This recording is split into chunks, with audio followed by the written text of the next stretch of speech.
How do you stay in the moment when the breaker is so close at the end and there's so many nerves? It's a good question. Thank you. Um,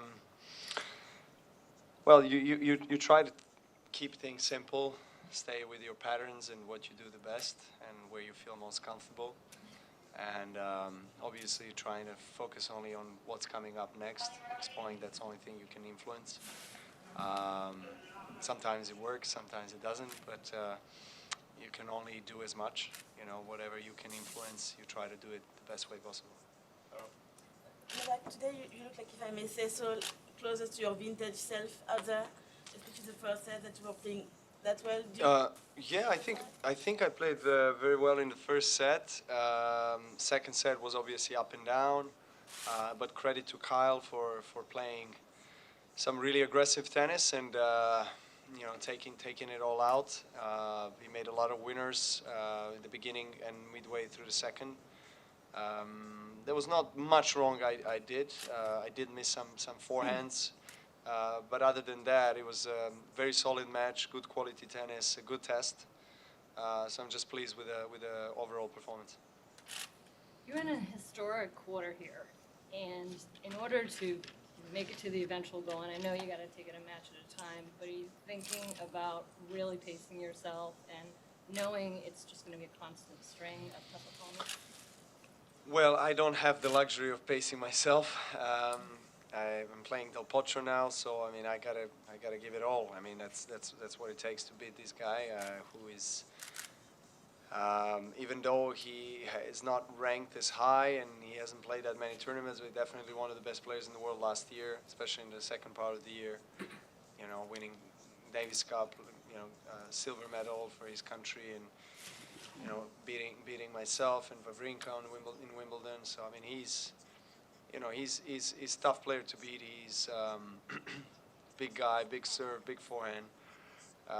Definitely not the draw that you like early in the tournament and that you wish for, but it is what it is. I've played him some week ago in Acapulco. Very close match. Went down to last couple of points. I don't expect anything less than that. Very even match, and I got to give it all. So, to answer your question shortly, I can't really pace myself and think about what's coming up after that because I really have tough players to beat in the next round. Last year you were at the highest of highs when you completed Grand Slam, but then when you played Del Potro in the Olympics. Yeah. That must have been a tough loss for you. Can you reflect on that loss and how much did that hurt because it was the Olympics? Yeah, sure. I mean, Olympic Games, come every 4 years, and they were one of the goals, one of the priorities of the season for me. Obviously, I was trying to, aim to play my best there. Unfortunately, I had that little injury as well of the left wrist. But on the other hand, I had also one of the toughest draws that I can have in the first round. Played 2 tie breaks. He was just a better player in the clutch moments. He went on to fight for gold medal. So I mean, he played very well, in that tournament, beating Rafa and some big players. Surely, I wish that I could go further in Olympic Games because I felt like at that stage of my life, my career, that's when I was playing my best tennis. Winning Toronto before that, everything was fine, and then just unfortunate circumstances have resulted that. But you learn from those experiences. I don't look back with a regret or a disappointment. Surely I wanted things to go differently, but at the end of the day, I try to be grateful for whatever comes my way because I know it comes with a reason. So after that, obviously, I didn't. I was not up to standard of the results that I've had in previous years. Last couple of months, 2016, were tough for me emotionally. I was struggling on the court to really find that comfort, find the confidence as well. But this is a different year, a different season. Obviously, there are new kids on the block, new players. Everybody is working hard to take away the top spots from the top players. So then you know, I'm aware of the fact that I need to work as hard as they do, or even harder to keep that, you know, keep going and playing and on a high level and keep making success.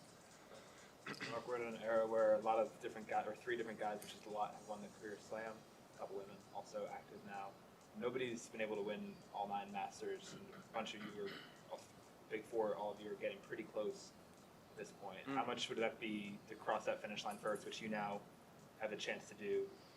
Because Andy lost here, and he just needed this in Monte Carlo. How much would that mean to you to get that in Cincinnati, even if it's way down the road? Something. Yeah, of course. I mean, of course, it certainly is one of the motivations. I mean, it's one of the milestones that I have an opportunity to achieve, and of course, it does give me that as I said, motivation to try to win Cincinnati, where I played I think four finals in my life, and. But as you said, you know, Andy, Rafa, and Roger, they're all very close. They all need one or two to accomplish that as well. And we have to give a credit to Masters events, 1,000 events. We in tennis, obviously, we know that Grand Slams are biggest events we have, and we mostly talk about them. But you know, we should also talk about the importance and the value that we have in these tournaments as well. So I do care a lot about Masters events. I think, you know, they always bring the best players in the world together, and you know, some events like in Europe, for example, you have in 1 week every single day top quality matches, best players in the world competing on a high level. I mean, that's something that you don't have even in Grand Slam. So that's why it makes it even more difficult to go kind of back-to-back days and win against top 5, top 10 players.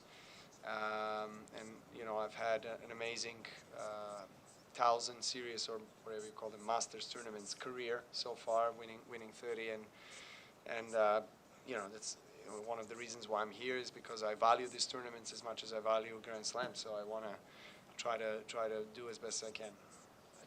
Going back to today's match, sorry if this is a very British question, but you've played Kyle 3 times in the last 12 months. Can you see a change in him, a development in him over that period? And if so, what is it? Yes, I see improvement, and I expected that, because I know he's a hardworking guy. Has a good team around him, and very powerful as well. Big forehand, and he improved his backhand. I think, you know, backhand was not as accurate as forehand from the back of the court, but now he's, you know, coming in, he's stepping, he's, you know, bringing some variety from that angle, and obviously serve. You know, he's got a really good kick. I think the first serve can also be, you know, slightly better, because he's a tall guy. But you know, he's on the right path, and I mean, his results in the last 12 months are showing that. I mean, you know, he's just 1 or 1.5 year experienced and a top level. So you know, he still has time. Just curious about your thoughts on Andy Murray losing yesterday, and were you surprised by that? Well, I mean, of course, it's always surprising when you see top player losing early in the big events, but you know, it happens. And Pospisil, I haven't seen the match. I've seen the highlights after that, and I've seen Pospisil was spending a lot of time at the net, coming, you know, serving and volleying at the first and second serve, which was. You know, pretty risky tactic against one of the best returners of all time, but it worked. It worked very well. He played amazing. You know, he was very focused, obviously very determined. It was a close match. I mean, after in the second set, but you know, from what I've seen, he was a better player, and I mean, I'm sure that Andy will not be too shaken up by this loss. You know, he's gonna, you know, obviously try to prepare as best he can for Miami. Last one, Dave. Grigor Dimitrov started very well this season. I was wondering if you could go with him in Monte Carlo, and if you are happy to see him back at such a level. Yes, well, he didn't have a chance to train in Monaco together, but he was there. You know, I've seen him train, because he left earlier to spend some time in Miami as well. But he's a resident of Monaco, so I get to see him there, and we get to practice together, obviously in different periods of the year.